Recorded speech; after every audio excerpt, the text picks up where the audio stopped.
As a rare Donkey Kong fan, I wasn't excited to play Donkey Kong Bananza until I learned some late game spoilers. Now, finally, after beating the game, do I think this is the best way forward for Donkey Kong? This video will cover what I like and dislike about the game, not influenced by any other reviews. Without further ado, let's get started. So I finished Donkey Kong Bananza, playing it for about 25 hours. I haven't collected every banana or fossil, but that's not necessary. Going into the game, I was not expecting much. I hated the redesign of Donkey Kong, most notably his tongue inexplicably sticking out all the time, and I didn't think the inclusion of Pauline was respectful to rare DKC games by essentially removing Diddy or Dixie as Donkey Kong's partner character. I also didn't think the game, developed by the Super Mario Odyssey creators, looked or played like a Donkey Kong game, but rather a 3D Mario game with Mr. Driller, Breath of the Wild, and Rampage injections. However, I'm happy to report that the game is actually fun to play, but was I wrong about my concerns? First, let's talk positives. To start off, the game looks pretty good. I wouldn't say that it blew me away graphically, but I own an Xbox Series X, and I'm used to games that look pretty decent. It is, however, the best looking Donkey Kong game on a technical level. I prefer the art style of all the Super Nintendo DKC games, and maybe even Tropical Freeze, but there's no denying that this is a next generation Donkey Kong game, the likes of which we've never seen before.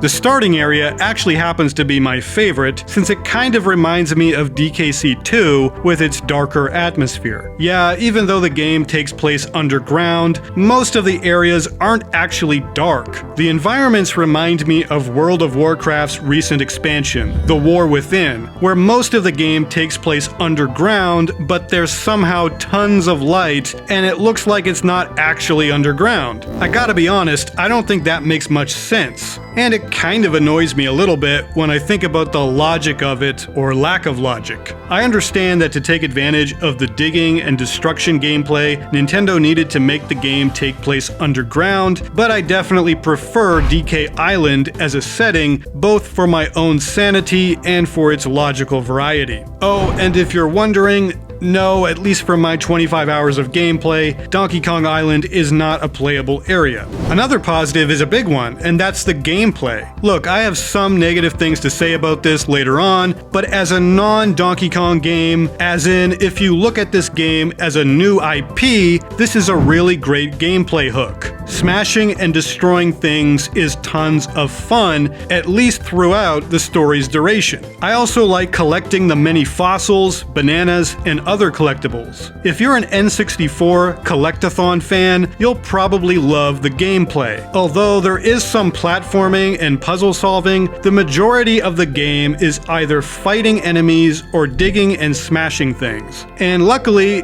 that doesn't get boring for the story's duration. Although, post-game, without much direction, I did find myself getting a little sick of it. Unlike Super Mario Odyssey, where collecting moons didn't really matter that much after a certain point, bananas are actually useful here. You use bananas to upgrade your skills, and then at the end of the game, you need bananas to take part in post-game rehearsals. Rehearsals are just like challenge gauntlets, where you have to survive waves of enemies and puzzles until the end. And that's where I'm currently at in the game. I kind of like the skill tree, although let's be honest, it doesn't really suit a Donkey Kong game to upgrade your moves. However, in the service of gameplay, it's an interesting and probably smart idea with plenty of mostly optional upgrades. There are bananas and fossils hidden literally everywhere in this game, and while you might get sick of the sheer number of collectibles, I personally didn't mind it as much as I could have. One of the biggest positives for a Donkey Kong fan is that there are references to prior rare DKC games. There are at least 2 bonus levels that are ripped pretty much exactly from DKC 1 and DKC 2, and they were by far the best parts of the game with the best music and gameplay. Sadly, that does mean I wish they had made a DKC sequel instead, but I'll take what I can get. Diddy and Dixie also make a very brief appearance in one of the shortest levels, and I'm relatively satisfied with their representation in terms of dialogue. However, I do wish they had more to do in the game, but we'll talk about that that later on in the review. Cranky Kong is a highlight, definitely a step up from his dialogue in DKC Returns and Tropical Freeze, and even Rambi makes an appearance here and there. That said, I think he was heavily underutilized, with only one gameplay segment that, to be honest, wasn't that fun. The music in the game is not bad, and at times really good, but I don't think it's on the level of any of the DKC games. Yes, if you include remixes of old games, then maybe, but that's kind of cheating.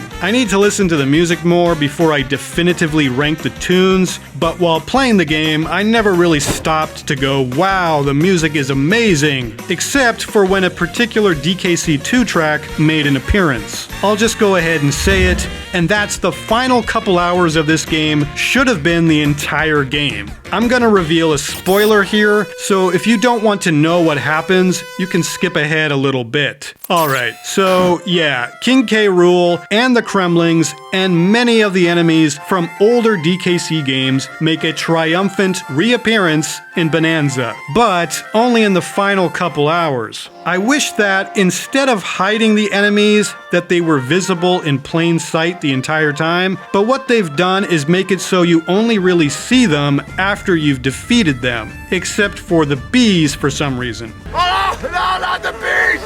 Not the bees! The greatest surprise of the game is the many different King K. Rool boss fights, and those battles can be challenging. That's interesting because I found that most other bosses in the game were laughably easy, but the final Voidco boss fight, as well as 2 of the 3 K. Rool fights, were relatively challenging. Not overly challenging, sure, but a small child might have difficulty defeating these bosses even after many attempts. It's great to see K. Rool back, and I have to admit I was extremely happy with the way they portrayed him and his epic final battles. I am so glad that the new enemies weren't the final bosses because, well, I didn't actually like the new enemies that much. Anyway, if you just want K. Rool back in a faithful and epic way, then this game does deliver in spades. Also, for all the complaints I will have about Pauline later on in this review, I did like her bittersweet ending. Well, kind of ending. And she wasn't as bad as she could have been. I think younger kids, especially girls, will adore her, so if you're a 13-year-old Disney princess-loving girl, Pauline is nothing but a welcome addition. Overall, the game has plenty of positives, with the most notable being the gameplay is simply fun. Especially in the first 20 hours, you will definitely enjoy the gameplay loop, even if technically it is repetitive. There are some things that break up the usual smashing gameplay, like challenge areas, some platforming, puzzles, etc., but the majority of the game is hitting things and digging up stuff. I don't think it feels like a Donkey Kong game, but rather it feels like Donkey Kong is a skin that they slapped on a new IP, but if this were a new IP, I would call it a great one. Okay, still here? Now it's time to put on our critical, cave-dwelling, Donkey Kong Country-loving, banana-tinted glasses and destroy this game with the negatives. Let's start off with a big one. I didn't like that Pauline replaced Diddy or Dixie or Kiddy Kong as a partner character for Donkey Kong. I have nothing against Pauline, but I just don't care about her in a Donkey Kong game. Pauline has never appeared in a rare Donkey Kong game before, and the very notion that she has more screen time than every other character combined, except for Donkey Kong, is a little ridiculous as a rare Donkey Kong fan. As I mentioned in the positives, Diddy Kong and Dixie Kong only show up for a brief few seconds in a rather unfun minigame. It made me a little angry, to be honest, because I wish Diddy or even Dixie were the star of the show along with DK. Now that I think about it, why couldn't Dixie Kong be the one to sing?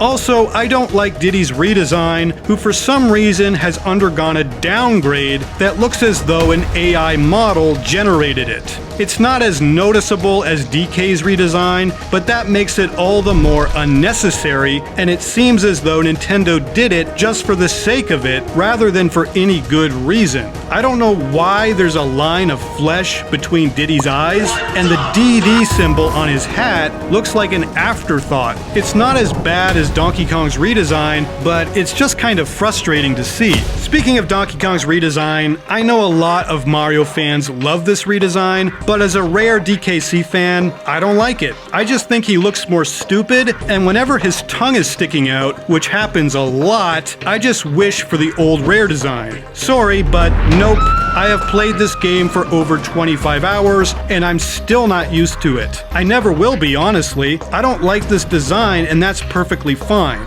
I don't need people in the comments telling me I'm wrong for having an opinion, and I know the creator of the old rare design apparently loves this redesign, but so what? Just because he created the old design doesn't mean his opinion changes my opinion, nor should it. He's allowed to be nice and say whatever he wants, but so am I. I don't like the new design, and I wish the old one would come back. On the topic of Pauline, she's not as annoying as I thought she would be. But there's no denying I am not playing a Donkey Kong game to hear about her insecurities as a singer, as well as her constantly singing like a Disney princess whenever I have to transform into some monstrosity. Mercifully, you can turn off her singing during transformations. Again, if you're a preteen Disney girl, Pauline is the best thing that's ever happened in your life. But if you're an old man like me, this is just not what we want, especially as a rare Donkey Kong Country fan. I'd rather hear David Wise's beautiful compositions that are up there with the best music ever made, period, than this average 20-something-year-old singer portraying a 13-year-old singing some okay at best Disney ripoffs. You can play as Pauline in 2-player mode, but I'll be honest and say I never tried this out, so I can't comment on it. The new enemies are, frankly, not very appealing visually.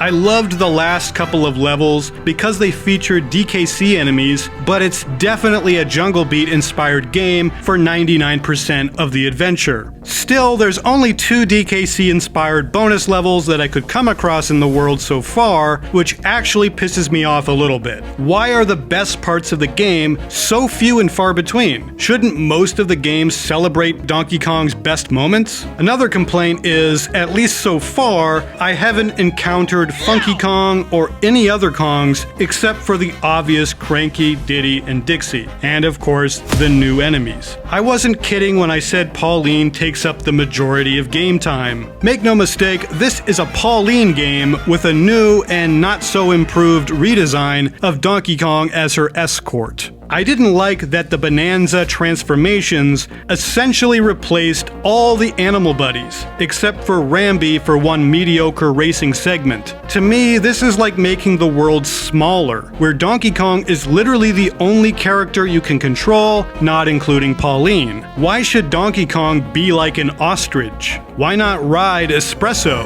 I understand it's more convenient from a gameplay perspective to simply transform at will, but Donkey Kong Country has always had a realistic, lived-in world as a selling point, where gameplay wasn't always the absolute most important thing. There are tons, and I do mean tons, of Mario influences here that are not necessarily for the best if you're a rare Donkey Kong Country fan. Let me clarify, if you're just a Mario fan, or you don't care that much about rare Donkey Kong, then many of my complaints won't matter to you. That's fine, but as a hardcore rare DK fan, these things do matter. If you approach the game like it's a regular, generic 3D collectathon with influences from Dig Dug or Mr. Driller, Mario Odyssey, Breath of the Wild, Rampage, and maybe even Knack for the PlayStation, then this is a great game. And even as a rare DK fan, you'll probably enjoy the game thanks to its amazing portrayal of the final boss, as well as some much-needed references to DKC games.